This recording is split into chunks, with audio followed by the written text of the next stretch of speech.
Alright, Al here with RC Speedster 100, back with our Wltoys 019, build 2025, run to 100. The challenge that Paul and Mike are doing, it's part 3. So hopefully you guys gotten this far with the differentials put in. Like I said, it should be good.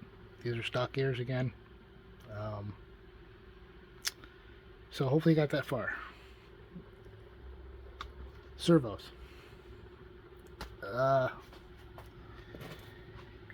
This is your stock servo. This is, I believe, the JX servo. The 1181 MG. These work pretty good. They're not bad. They're good for under, for what we're doing. You could put a 1/10 scale in there. I would suggest if you're getting a full-size servo, you're going to get the low-profile one, shorter, and you just got to drill the holes. You might have to get a different turnbuckle, or just take that hole and just make it into a M3 thread. So, enough about that. Everybody can figure out the servo part. It's pretty simple. Let's do the front suspension. Guys, I want to let you know I have a guy helping me out here on eBay. It's Cash for RC. He has a lot of used electronics for the RC cars, and for most people, they can't spend a lot of money on brand new things because, trust me, they get really expensive. I know, like, one ESC was like $200, and I went to him and I got like just about half the price of what it'd be. Granted, it's used, but they're in good condition. He checks over them and he stands by his work. So definitely check him out. Alright, let's talk about suspension. Here we go. I'm trying to make this video short, but again, I told you we can be here for hours if we really had to get into it. I'm just trying to give you a basic idea of it. Your suspension setup. It should be tight. Remember how that little trick we told you? You can put a little ring here just to help out with the slack. It's fine. But it's tight. See? Alright, so enough of that shenanigans dancing around. So, it's tight. Everything's tight. There's no movement. There's no slack. It's where it should be. It's free. It's how it should be. No binding. Real quick, you're going to notice something a little different here. This is the Wltoys. This is the outer piece. Be careful of buying these aftermarket CVD drive shafts. This is the reason why. When you put it in there, I know it's a little hard to see on the camera, but there is movement. Even though it's very little here, remember, it gets bigger when the tire goes on. So just be careful. It's not the bearings. This is from Wltoys. No special bearing in there. This, I believe, is the stock Wltoys one. You're going to notice the difference. It's a lot tighter. There's no movement. Now, the bearings in the back and front are the same. So it doesn't make a difference. LC Racing. Told you it's a sister company. That is super tight. It's perfect. If so, just go with the LC Racing. Again, this is Wltoys. I think Wltoys sells the same thing, but I think they're different shafts. I'm not exactly sure. But there is a slight, very slight in there. So, again, LC Racing, double check them. Now, I do not have a pair of drive shafts, actually, for the front. So, what I did is, that's the Wltoys. Takes a different bearing, as you can tell. There is no pin. It has that setup on it, where it's just a straight slide on. I like these the best. They work great because you just slip them on It only goes so far. It works out perfectly. All right.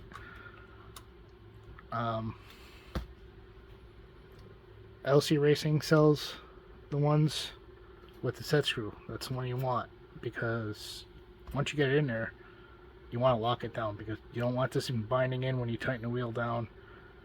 It helps, but Wltoys makes one again that fits this. There you go.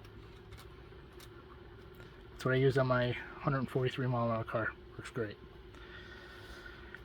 Another noticeable thing you guys are noticing is that I've had ones, that little spring that's there that holds the pin in. This thing rotates pretty quick, so the pin wants to come out. This little spring doesn't really hold it that well. I do. A little heat shrink. Find a heat shrink that fits over it. Heat shrink it on. Is it perfect? No.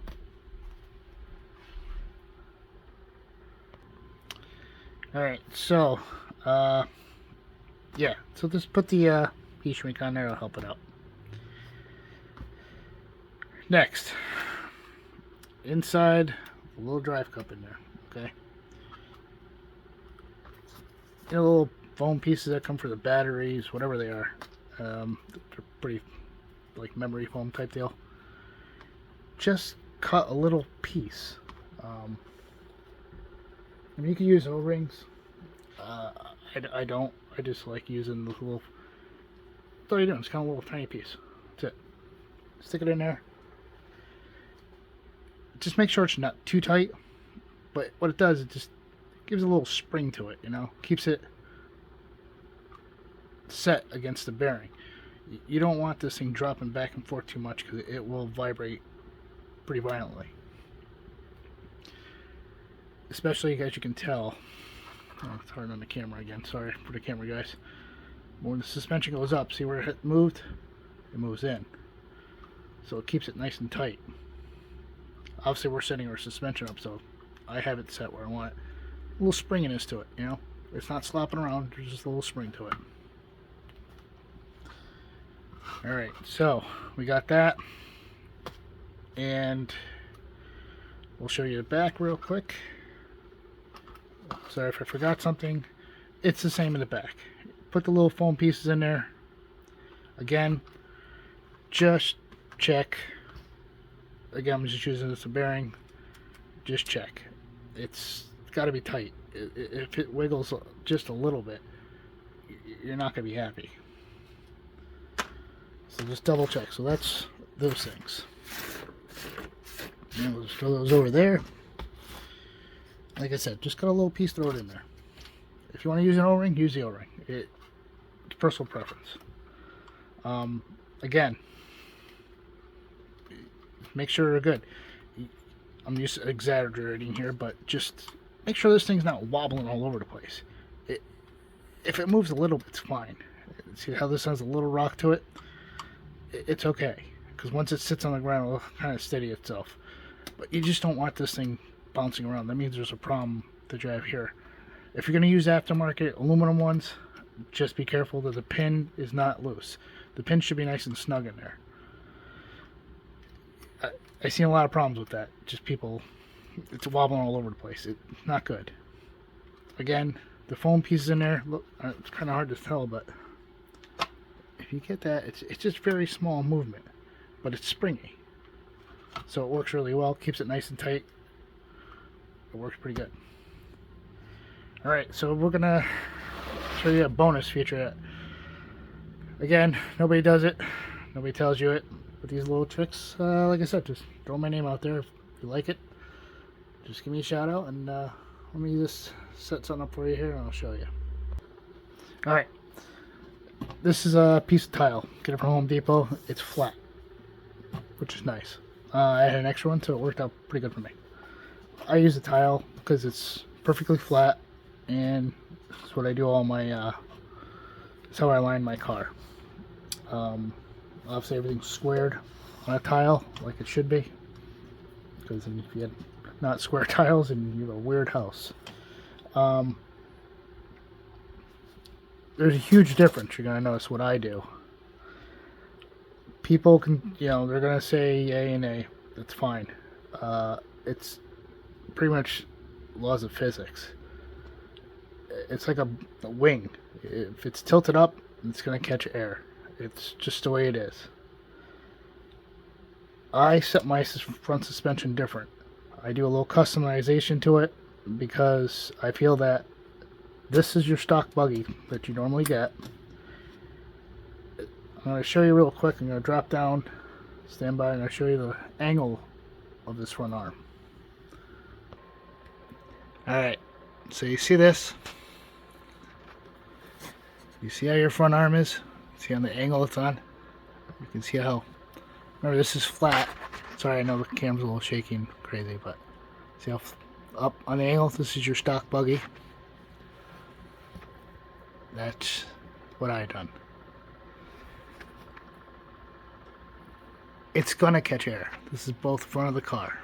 It's gonna catch the air. I don't care what you say about the holes. It's least resistance. So it's gonna push it up. So it means this thing's gonna up in the air. For you to get that level, you would have to lift this thing all the way up.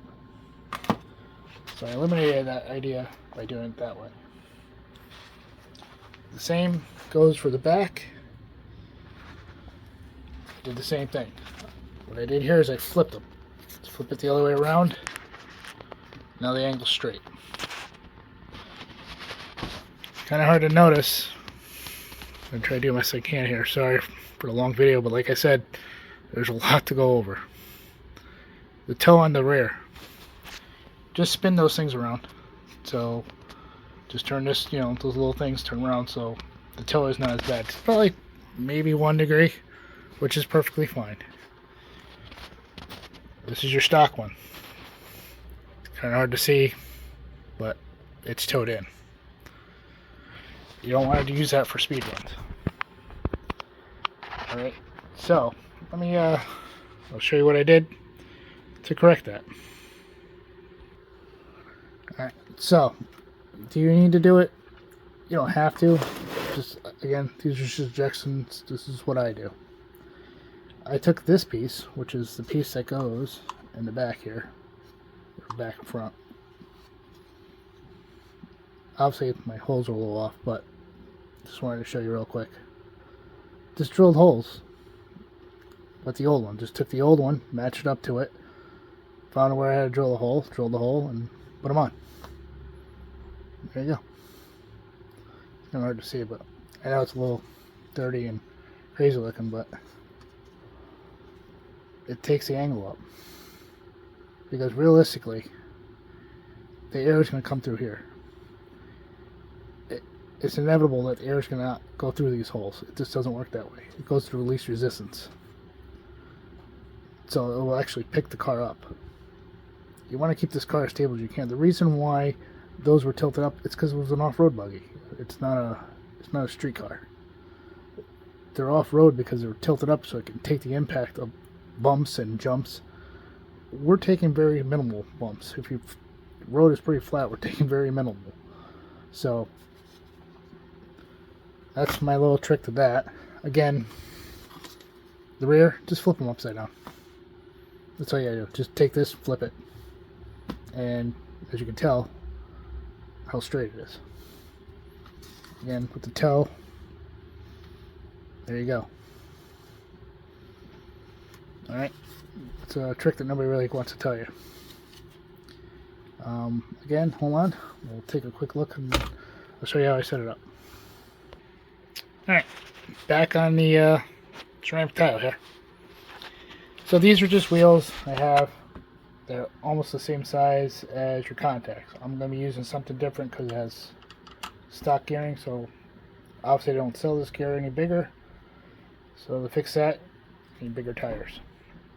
So I'll be using different tires for it. For the most part, contacts work fine. When you set a suspension up, obviously I'm exaggerating with the rake here because it's kind of hard to see, but you should have a rake on the car.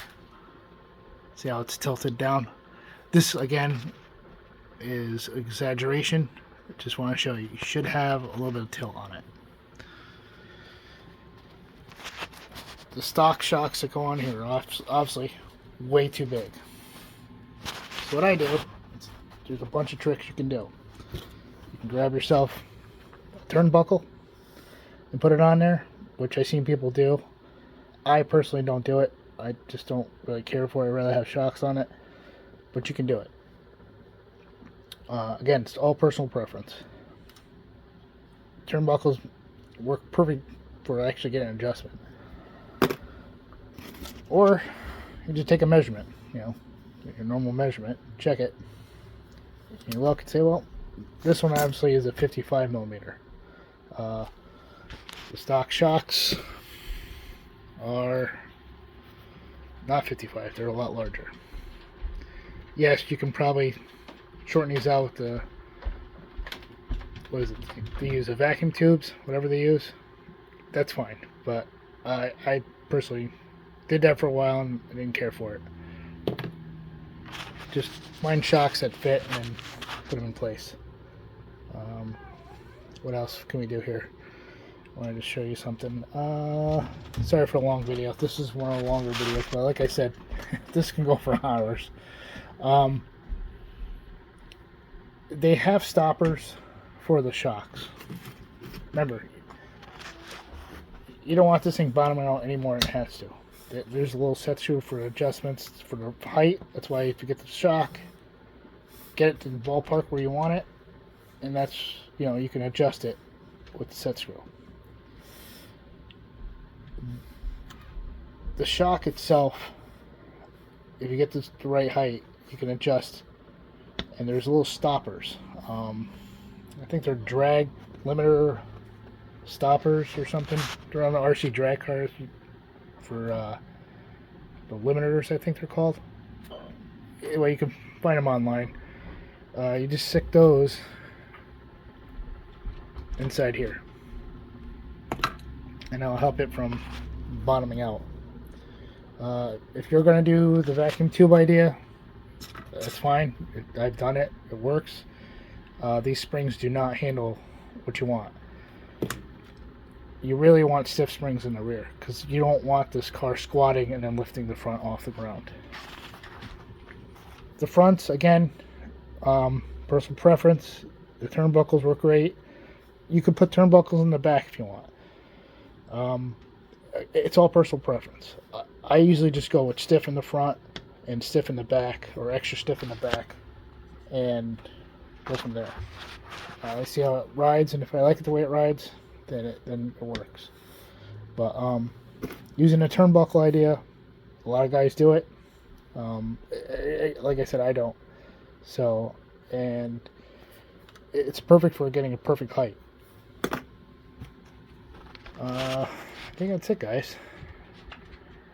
We'll set the suspension up on this thing with the shocks. I have the shocks on order, so still waiting for them.